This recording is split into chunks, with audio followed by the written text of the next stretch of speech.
Logic പ്രോയിൽ project ചെയ്തതിന് ശേഷമായിട്ട് command B option നാം കൊടുത്തു കഴിയുമ്പോൾ ഇവിടെ MP3 ഇത് MP3യിലേക്കാണ് നാം അത് കൺവേർട്ട് ചെയ്യുന്നത്.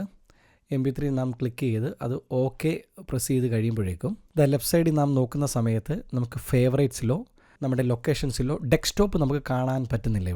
ഇവിടെ നിങ്ങൾക്ക് ഡെസ്ക്ടോപ്പ് കാണാൻ വേണ്ടി നിങ്ങൾ ചെയ്യേണ്ടത് ഇതിനെ ക്യാൻസൽ കൊടുത്തതിന് ശേഷമായിട്ട് മിനിമൈസ് ചെയ്യുക. വീണ്ടും നമ്മുടെ സിസ്റ്റത്തിൽ ഒന്ന് ക്ലിക്ക് ചെയ്യുക. അപ്പോൾ അവിടെ ഫൈൻഡർ എന്ന് പറഞ്ഞൊരു ഓപ്ഷൻ വരും. ആ ഫൈൻഡറിൽ ഒന്ന് ക്ലിക്ക് ചെയ്യുക. അവിടെ സെറ്റിങ്സ് എന്ന് പറഞ്ഞൊരു ഓപ്ഷൻ ഉണ്ട്, അതിൽ ക്ലിക്ക് ചെയ്യുന്നു. അപ്പോൾ ഇവിടെ പ്രധാനമായിട്ടും നമുക്ക് general, tax, side bar, advanced എന്ന ഓപ്ഷൻ കാണും. അവിടെ നമ്മൾ സൈഡ് ബാർ ക്ലിക്ക് ചെയ്യുക. ഇവിടെ ഡെസ്ക്ടോപ്പ് അതവിടെ അൺടിക്കാണ് ചെയ്തിരിക്കുന്നത്. അവിടെ അതിനെ നമ്മളൊന്ന് ടിക്ക് ചെയ്യുക. വീണ്ടും ക്ലോസ് ചെയ്യുന്നു. നമ്മുടെ പ്രൊജക്റ്റ് വീണ്ടും ഒന്ന് ഓപ്പൺ ആക്കുന്നു. കമാൻഡ് ബി എന്നുള്ളൊരു ഓപ്ഷൻ വീണ്ടും കൊടുക്കുന്നു. നമ്മൾ MP3യിൽ ഒന്ന് ക്ലിക്ക് ചെയ്യുന്നു. വീണ്ടും ഓക്കെ പ്രസ് ചെയ്യുന്നു. ലെഫ്റ്റ് സൈഡിൽ നമ്മൾ നോക്കുന്ന സമയത്ത് നമ്മുടെ ഫേവറേറ്റ്സിൽ ആ ഡെസ്ക്ടോപ്പ് ഐക്കൺ ഓൾറെഡി അവിടെ വന്നിട്ടുണ്ട്.